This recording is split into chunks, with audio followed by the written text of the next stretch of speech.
Hey everyone. So this is day 3 of reading Wonder out loud to you. I wanted to show you though, I haven't finished the Quidditch match Lego yet, so I'll work on that for later today. But I wanted to show you this Lego that I did build last night. So it is Aragog. So you know how we have Aragog's Arithmancy alcove in the back of our room? This is Aragog. He's a huge spider. This is the tree thing that goes next to him. And then it's Harry with a light and Ron with a lantern. So you can see how big Aragog actually is supposed to be. Scary, huh? Okay, and then there's these little bitty spiders that come with as well. So, just wanted to show you that I had finished that one at least. I haven't finished the other one, but I'm working on it. And I will show you that one when I read to you from the Titanic later on. Also, just wanted to make sure if you haven't heard through Seesaw or Remind that I put a Padlet, is what it's called. I put a Padlet on our Google Classroom, and I will be putting one up. I'm going to try one every couple of days, and it will ask a question that I would like you to then respond. And we can like each other's comments, and we can comment on each other's comments. So it'll help us be more in contact with one another. And I know you guys must be missing your friends by now. So I figured that'd be a good way for us to be able to talk online. And please keep in mind that I will be reading all of the comments, so just make sure you're using the number one rule in our classroom, which is respect. We're going to keep that going even though we're here, okay? So I'm going to read to you from Wonder. Get my glasses. All right. The beginning of this chapter is called Jack, Will, Julian, and Charlotte. We followed Mr. Tushman into a small room across from Mrs. Garcia's desk.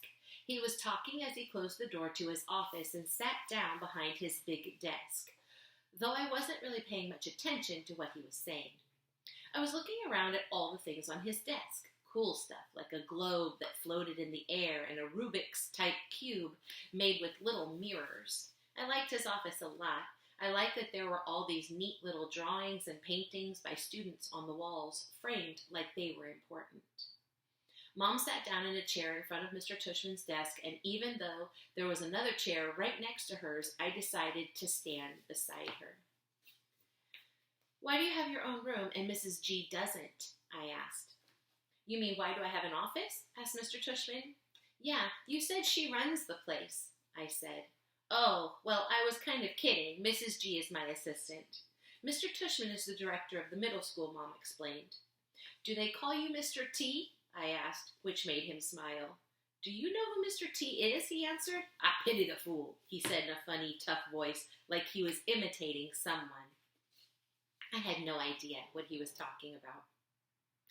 "Anyway, no," said Mr. Tushman, shaking his head. "No one calls me Mr. T, though I have a feeling I'm called a lot of other things I don't know about. Let's face it, a name like mine is not so easy to live with. You know what I mean?" Here I have to admit I totally laughed, because I knew exactly what he meant. "My mom and dad had a teacher called Miss Butt," I said. "Augie," said Mom, but Mr. Tushman laughed. "Now that's bad," said Mr. Tushman, shaking his head. "I guess I shouldn't complain. Hey, so listen, August, here's what I thought we would do today." "Is that a pumpkin?" I said, pointing to a framed painting behind Mr. Tushman's desk. "Augie, sweetie, don't interrupt," said Mom. "You like it?" said Mr. Tushman, turning around and looking at the painting. "I do too. And I thought it was a pumpkin too, until the student who gave it to me explained that it is actually not a pumpkin. It is, are you ready for this? A portrait of me. Now, August, I ask you, do I really look like that much of a pumpkin?" "No," I answered, though I was thinking, yes.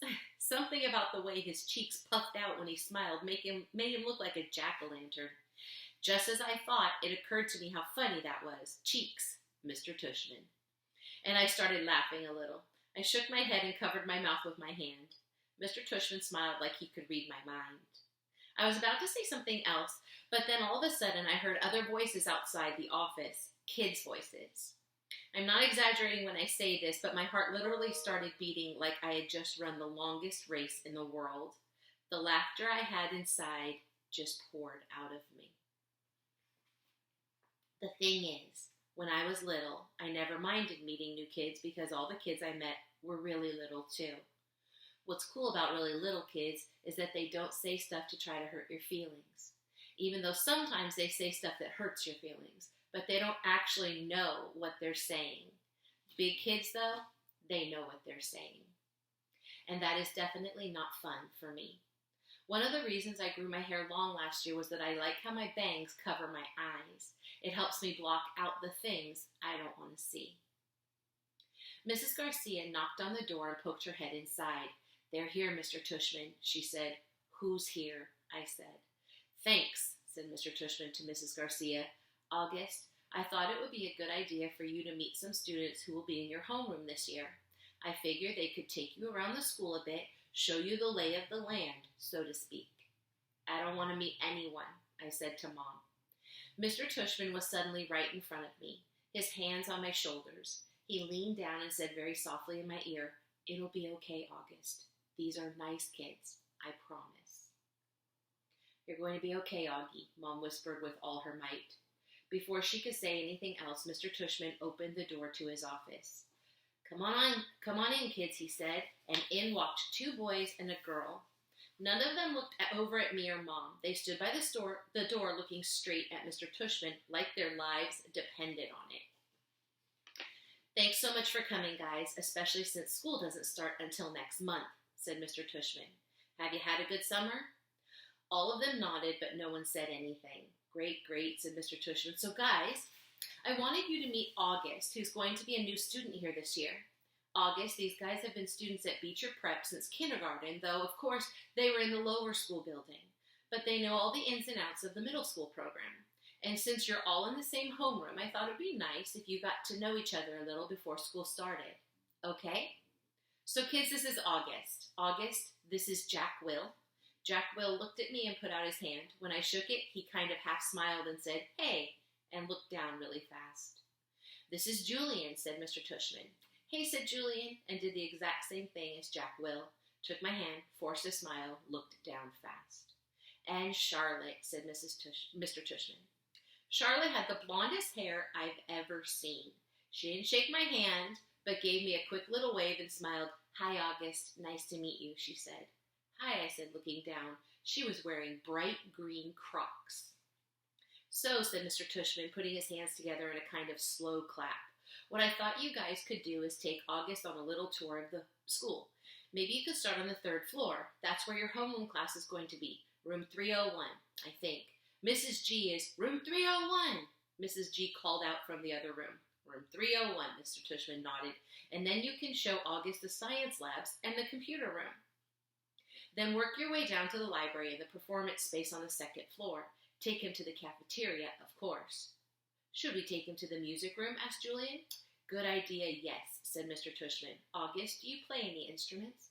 "No," I said. "It wasn't my favorite subject on account of the fact that I don't really have ears." "Well, I do, but they don't exactly look like normal ears." "Well, you may enjoy seeing the music room anyway," said Mr. Tushman. "We have a very nice selection of percussion instruments." "August, you've been wanting to learn to play the drums," Mom said, trying to get me to look at her. But my eyes were covered by my bangs as I stared at a piece of old gum that was stuck to the bottom of Mr. Tushman's desk. "Great. Okay. So why don't you guys get going," said Mr. Tushman. "Just be back here in," he looked at Mom, "half an hour? Okay?" I think Mom nodded.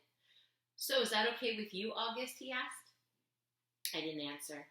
"Is that okay, August?" Mom repeated. I looked at her now. I wanted her to see how mad I was at her, but then I saw her face and just nodded. She seemed more scared than I was. The other kids had started out the door, so I followed them. "See you soon," said Mom, her voice sounding a little higher than normal. I didn't answer her. The Grand Tour. Jack, Will, Julian, Charlotte, and I went down a big hallway to some wide stairs. No one said a word as we walked up to the third floor. When we got to the top of the stairs, we went down a little hallway full of lots of doors. Julian opened the door marked 301. "This is our homeroom," he said, standing in front of the half-open door. "We have Miss Petosa. They say she's okay, at least for homeroom. I heard she's really strict if you get her for math, though." "That's not true," said Charlotte. "My sister had her last year, and she said she's totally nice." "That's not what I heard," answered Julian, "but whatever." He closed the door and continued walking down the hallway. "This is the science lab," he said when he got to the next door. And just like he did 2 seconds ago, he stood in front of the half-open door and started talking. He didn't look at me once while he talked, which was okay because I wasn't looking at him either. "You won't know who you have for science until the first day of school, but you want to get Mr. Haller. He used to be in the lower school. He would play this giant tuba in class." "It was a baritone horn," said Charlotte. "It was a tuba," answered Julian, closing the door. "Dude, let him go inside so we can check it out," Jack Will told him, pushing past Julian and opening the door. "Go inside if you want," Julian said. It was the first time he looked at me. I shrugged and walked over to the door. Julian moved out of the way quickly, like he was afraid I might accidentally touch him as I passed by. "Nothing much to see," Julian said, walking in after me. He started pointing to a bunch of stuff around the room. "That's the incubator. That big black thing is the chalkboard. These are the desks. These are the chairs. Those are the Bunsen burners. This is a gross science poster. This is chalk. This is the eraser." "I'm sure he knows what an eraser is," Charlotte said, sounding a little like Via. "How would I know what he knows?" Julian answered. "Mr. Tushman said he's never been to a school before." "You know what an eraser is, right?" Charlotte asked me. I admit I was feeling so nervous that I didn't know what to say or do, except look at the floor. "Hey, can you talk?" asked Jack Will. "Yeah," I nodded. I still really hadn't looked at any of them yet, not directly. "You know what an eraser is, right?" asked Jack Will. "Of course," I mumbled. "I told you there was nothing to see in here," said Julian, shrugging. "I have a question," I said, trying to keep my voice steady. What exactly is homeroom? Is that like a subject?" "No, that's just your group," explained Charlotte, ignoring Julian's smirk. "It's like where you go when you get to school in the morning and your homeroom teacher takes attendance and stuff like that. In a way, it's your main class, even though it's not really a class. I mean, it's a class, but—" "I think he gets it, Charlotte," said Jack Will. "Do you get it?" Charlotte asked me. "Yeah," I nodded at her. "Okay, let's get out of here," said Jack Will, walking away. "Wait, Jack, we're supposed to be answering questions," said Charlotte. Jack Will rolled his eyes a little as he turned around. "Do you have any more questions?" he asked. No," I answered. "Oh, well, actually, yes. Is your name Jack or Jack Will?" "Jack is my first name. Will is my last name." "Oh, because Mr. Tushman introduced you as Jack Will, so I thought—" "Ha, you thought his name was Jack Will?" laughed Julian. "Yeah, some people call me my first and last name," Jack said, shrugging. "I don't know why. Anyway, can we go now?" "Let's go to the performance space next," said Charlotte, leading the way out of the science room. "It's very cool. You'll like it, August." The performance space. Charlotte basically didn't stop talking as we headed down to the second floor. She was describing the play they had put on last year, which was Oliver. She played Oliver even though she's a girl. As she said this, she pushed open the double doors to a huge auditorium. At the other end of the room was a stage. Charlotte started skipping toward the stage. Julian ran after her and then turned around halfway down the aisle. "Come on," he said loudly, waving for me to follow him, which I did. "There were like hundreds of people in the audience that night," said Charlotte, and it took me a second to realize she was still talking about Oliver. I was so nervous. I had so many lines and had all these songs to sing. It was so hard. Although she was talking to me, she really didn't look at me much. On opening night, my parents were all the way in the back of the auditorium, like where Jack is right now. But when the lights are off, you can't really see that far back. So I was like, "Where's my parents? Where are my parents?" And then Mr. Resnick, our theater arts teacher last year, he said, "Charlotte, stop being a diva." And I was like, okay. And then I spotted my parents, and I was totally fine. I didn't forget a single line. While she was talking, I noticed Julian staring at me out of the corner of his eye. This is something I see people do a lot with me. They think I don't know they're staring, but I can tell from the way their heads are tilted. I turned around to see where Jack had gone to. He had stayed in the back of the auditorium like he was bored. "We put on a play every year," said Charlotte. I don't think he's going to want to be in the school play, Charlotte, said Julian sarcastically. You can be in the play without actually being in the play, you know, Charlotte answered, looking at me. You could do the lighting, you could paint the backdrops. Oh, yay, whoopee, said Julian, twirling his finger in the air. But you don't have to take the theater arts elective if you don't want to, Charlotte said, shrugging. There's dance or chorus or band. There's leadership. Only dorks take leadership, Julian interrupted. Julian, you're being so obnoxious, said Charlotte, which made Julian laugh. I'm taking the science elective, I said. Cool, said Charlotte. Julian looked directly at me. The science elective is supposedly the hardest elective of all, he said. No offense, but if you've never, ever been in a school before, why do you think you're suddenly going to be smart enough to take the science elective? I mean, have you ever even studied science before, like real science, not the kind you do in kits? Yeah, I nodded. He was homeschooled, Julian, said Charlotte. So teachers came to his house, said Julian, looking puzzled. No, his mother taught him, answered Charlotte. Is she a teacher? Julian said. Is your mother a teacher? Charlotte asked me. No, I said. So she's not a real teacher, said Julian, as if that proved his point. That's what I mean. How can someone who's not a real teacher actually teach science? I'm sure you'll do fine, said Charlotte, looking at me.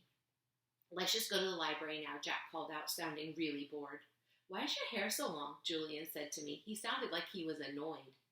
I didn't know what to say, so I just shrugged. Can I ask you a question, he said. I shrugged again. Didn't he just ask me a question? What's the deal with your face? I mean, were you in a fire or something? Julian, that's so rude, said Charlotte. I'm not being rude, said Julian. I'm just asking a question. Mr. Tushman said we could ask questions if we wanted to. Not rude questions like that, said Charlotte. Besides, he was born like that. That's what Mr. Tushman said. You just weren't listening. I was so listening, said Julian. I just thought maybe he was in a fire too. Geez, Julian, said Jack. Just shut up. You shut up, Julian yelled. Come on, August, said Jack. Let's go back to the library already. I walked toward Jack and followed him out of the auditorium. He held the double doors open for me, and as I passed by, he looked me right in the face, kind of daring me to look back at him, which I did. Then I actually smiled. I don't know. Sometimes when I have the feeling like I'm almost crying, it can turn into an almost laughing feeling. And that must have been the feeling I was having then, because I smiled, almost like I was going to giggle. The thing is, because of the way my face is, people who don't know me very well don't always get that I'm smiling. My mouth doesn't go up at the corners the way other people's mouths do. It just goes straight across my face. But somehow, Jack Will got that I had smiled at him, and he smiled back. Julian's a jerk, he whispered before Julian and Charlotte reached us. But dude, you're going to have to talk. He said this seriously, like he was trying to help me. I nodded as Julian and Charlotte caught up to us. We were all quiet for a second, all of us just kind of nodding, looking at the floor. Then I looked up at Julian.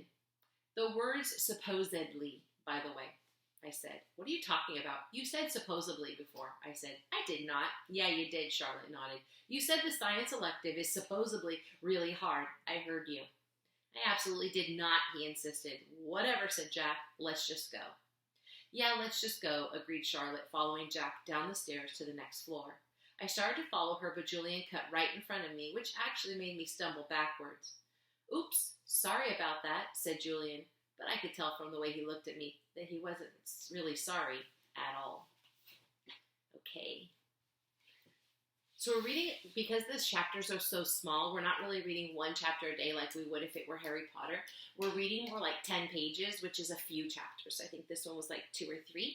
So I just wanted to let you know that. Because the chapters for some reason are only a couple of pages. You know, authors do different things. So, there was something else I wanted to tell you, and now I do remember. So tomorrow at 1 o'clock, starting tomorrow at 1 o'clock in the afternoon, I am going to be on Instagram with Miss Hare, and we are going to be doing a kind of a book reading and answering questions and kind of having a discussion about Charlotte's Web. And I emailed or messaged or seesaw messaged all of your parents to let them know that that was happening. So if they have a if they have an Instagram, or if they don't mind creating an Instagram for you just to be able to follow Miss Hare and I, it would be really fun for you guys to be there too. That's tomorrow at 1:30, and we're going to do that every day. I think Monday through Friday, we're going to do that every day. and we'll be using different books. We're starting with Charlotte's Web, though, so we have a lot of reading started, which will be really good, though, because we're missing a lot of reading at school, I'm sure. All right. I haven't heard from a lot of you. I hope you're all okay. Those of you who are messaging me or responding on the Padlet, who are commenting on things on Google Classroom, thank you. It's so nice to hear from you. I'm kind of bored at home, just trying to think of all sorts of things that we can do on the internet and stuff so that we can still stay in contact with one another. I hope you're having a great time with your families or whoever's at home with you. And I miss you. I will be reading the Titanic book again later on. I have some stuff I have to do for school first, and I'm going to try and build some more of the Quidditch match Lego. So I will for sure show you what I have, even if it's not done, the next video I post later on today. Okay? Bye, you guys.